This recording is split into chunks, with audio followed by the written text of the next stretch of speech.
10嘅意志。但係我哋從來未試過。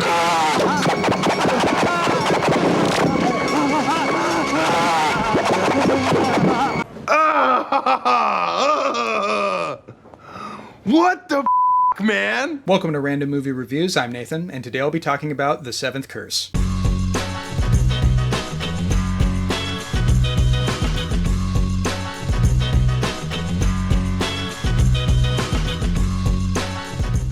So prior to Spooktober, back in September, I was really getting into Hong Kong movies, and I did two reviews about that on this channel. One review I did was for Hard Boiled, and the other was for Chungking Express. Anyone interested in seeing those videos, I'll link them in the description below. But that led me down a rabbit hole on Letterboxd looking just for any type of fun, obscure, genre-packed Hong Kong type of movies, and I was adding to my watch list. And one of the movies I discovered prior to The Seventh Curse was a movie called A Chinese Ghost Story, which is a really well-known and highly regarded Hong Kong horror action fantasy type of movie. And the movie was sold to me as being a wushu kung fu film meets Evil Dead, to which I was like, sold. That sounds amazing. But then I watched the movie, and it was free to watch on Tubi, by the way, and I was pretty underwhelmed by the movie. I mean, the last 25 to 20 minutes of the movie is exactly wushu kung fu meets Evil Dead, awesome insanity, over-the-top stuff. That alone makes the movie worth watching at least once. But the vast majority of the movie is revolved around this really lackluster, half-baked love story that was so forced and so lame that I couldn't really care about what was going on. And because that was the central focus of the movie, pretty much anytime there wasn't any sort of over-the-top insanity, action, horror stuff going on, I just got really disinterested. And that's where The Seventh Curse comes in, because after I watched A Chinese Ghost Story and was kind of disappointed by it, this was another movie that I found on Letterboxd, and I saw all the reviews saying, dude, this is one of the most insane, over-the-top movies ever. And what really was the selling point was the fact that this is from a filmmaker who made the iconic Ricky-O, The Story of Ricky. Most cult movie fans are familiar with this movie, but if you're not, it's essentially a martial art kung fu prison movie meets Peter Jackson's Dead Alive in terms of gore, over-the-top insanity.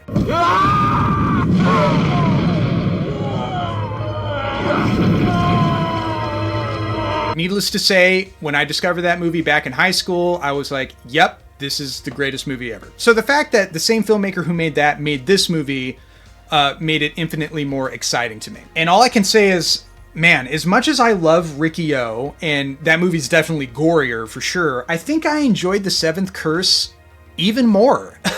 There's something about this movie. It's a hodgepodge of a million different things. It's action, it's martial arts, it's comedy, it's horror, it's fantasy. It's basically all of the great genres stuffed into one movie, and it's super fast paced. Each scene gets crazier and crazier as the movie goes along at such a consistent pace that I pretty much just had a permanent grin on my face the second this movie really started to get going. But to give a brief synopsis of the film overall, because even though there's so much shit that happens in this movie and so many amazing chaotic scenes happen in the film, the overall plot itself is not too complicated, but all of the scenes connecting it to the plot is what makes it feel super complex, when it's just an excuse for all these incredibly inventive, fun action horror movie sequences. So the movie revolves around this doctor played by Chin Soo Ho, and while down in Thailand, where he's with a group of doctors trying to find the cure to AIDS, he stumbles upon this really gorgeous woman in a very gratuitous nude scene. He has an interaction with her, and then she ends up running off, and then he ends up following her and sees that she's a part of this village that's being taken over by this evil sorcerer who does all of these sacrifices to appease the gods and give them more power and things of that nature. And during a scene where he takes out a magical dagger and goes to a group of people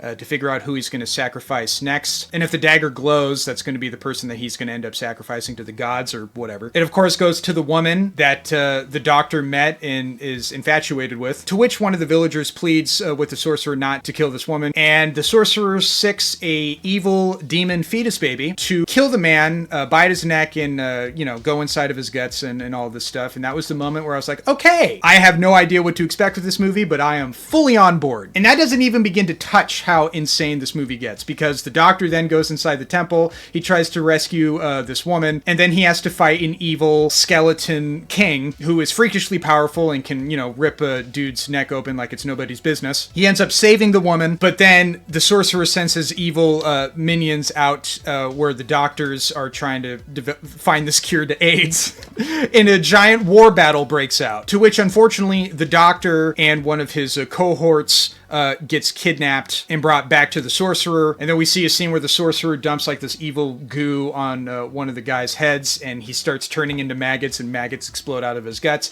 And then he gives an evil blood curse to our lead character, the doctor. A very particular blood curse that is known as the seventh curse, where 7 times this doctor has to deal with certain blood spurts coming out from his body, and he has to try to lift this curse before it kills him, so he has to go back to Thailand to confront the evil sorcerer. Now, this is told via a flashback, because in the beginning of this movie, it's kind of disconnected from the rest of the movie, where our doctor is in this completely different predicament, where in the beginning of the movie, there's a hospital being taken hostage, and he has to go in there while the SWAT team tries to infiltrate the hospital, and we get a crazy-ass fight scene that turns into a shootout, and then we get introduced to another character in the movie, Maggie Chung, who's kind of this obnoxious, annoying, comedic character, wannabe journalist, who joins the doctor on his adventure later on in Thailand. And then after that, he goes back to his apartment, where he's about to get it on with a lady, and then some dude is hiding out in his apartment, and they start fighting, and then they stop fighting to be like, hey, by the way, I'm a friend, I'm not trying to hurt you. There's a blood curse on you, it's about to take effect now, you have to go back to Thailand, meet me there in 3 days.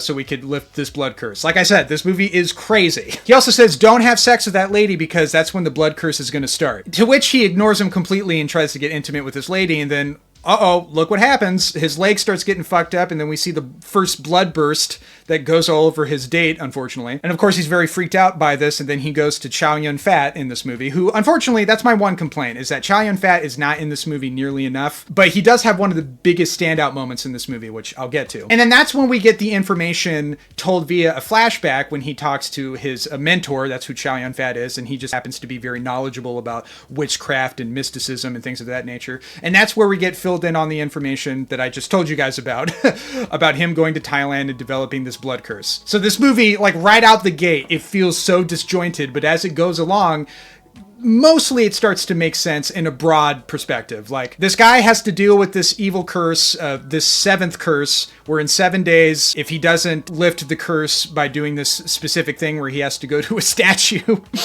and rip open the statue eyes and swallow it to, get rid of the blood curse, then he's going to die and explode from every orifice, according to Chow Yun-fat. So yeah, that's kind of the movie in a nutshell. And then a bunch of crazy shit happens, to which I'm going to highlight some of my favorite moments, of which there is a lot. So there are numerous fight sequences in this movie. They're all a lot of fun. I actually wouldn't mind if some of the fight scenes went even longer, because this is a very short movie. It's only about 82 minutes. But there's so much variety in this movie. So we get numerous martial arts sequences that are fast-paced and well done. We get numerous shootout sequences and overall battle sequences. And then what makes this movie appropriate to watch during Spooktober is all the monster sequences. Like I mentioned earlier, we have a fetus baby, and then we see the Skeleton King, which I forgot to mention, but it comes back later in the movie, basically is able to shapeshift into a xenomorph that has squirrel wings. Like I said, this is maybe the craziest Hong Kong movie ever, or at least the craziest one I've seen so far. One of my favorite moments in the movie, and we're getting to the climax, where him and the guy who warned him about the curse, who goes by Black Dragon, they have to get these statue eyes in order for him to lift the curse. So they're climbing the statue, and out of nowhere, monks just show up. And they're like, what? There's monks here. And then they start fighting. And then the fight ends when the guy's like, listen, we're just trying to get the statue eye. You can help us. Don't try to hurt us. And then the fight just stops. And then they go up to get the eye, and they remove the stone eyes, because one of the stones is for him and the other stone is for the girl that he rescued back in Thailand, which I also forgot to mention, cuts her breast open and gives him like this magical stone to swallow to help subside the curse for a moment of time, but then it gets reactivated when he tries to have sex with the lady. I know this sounds confusing, but as you're watching the movie, it sort of makes sense. But she ended up getting disfigured by the evil sorcerer. So one of the statue eyes is for her to help her appearance, which goes into one of the craziest endings ever. But as they're trying to get the eyes out of the statue, first of all, Sam Raimi Evil Dead 2 style, gore is flying all out of the statue, all over our characters. Lightning strikes, and then the statue falls off, and it's rolling towards our characters, Indiana Jones style. So that was a pretty awesome scene. And then we get to the climax of this movie, which really cements it as being one of the all-time craziest endings to a movie ever, where we saw that evil demon baby, which got captured, and our characters are going to confront the evil sorcerer, who shapeshifts into the xenomorph with giant squirrel wings, and it looks pretty dire for our characters, but then Chow Yun-fat shows up with some allies, and they release the demon baby to fight the xenomorph creature, to which it gets pretty gory and over the top and insane. But the xenomorph creature ends up winning the battle and completely destroys,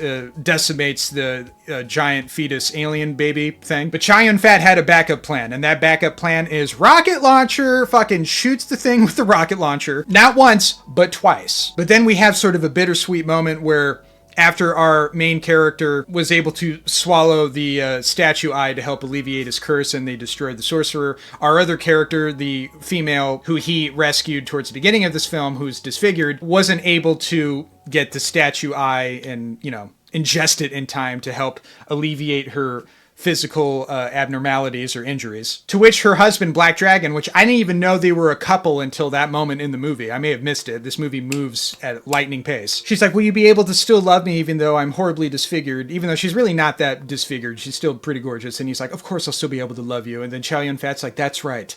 Real love is defined who you are on the inside, not your physical appearance. And that just comes out of fucking nowhere. Like, okay, why not? And then the movie flash forwards to the beginning of this movie where we're introduced to this author who apparently wrote the book based on this crazy experience that the doctor had, I assume called The Seventh Curse, although that's never confirmed. And he's like, so yeah, that's how I came up with the story. And then it ends with our two characters cheering some glasses together, and that's The Seventh Curse. It's totally insane, and I highly recommend it to anybody who is a fan of crazy, awesome nonsense.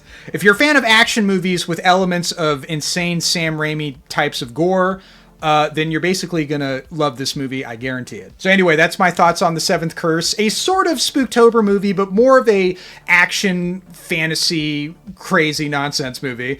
But either way, I highly recommend this movie, but if you're one of the few people out there who has seen this movie, what are your thoughts on this film? Do you like it? Do you love it? Do you hate it? And please, for the love of God, if there are any other movies, especially Hong Kong movies like this film, and people watch this video and they know about this genre and all these types of movies, I need some recommendations. Mention them in the comments below. And as always, thank you guys for watching.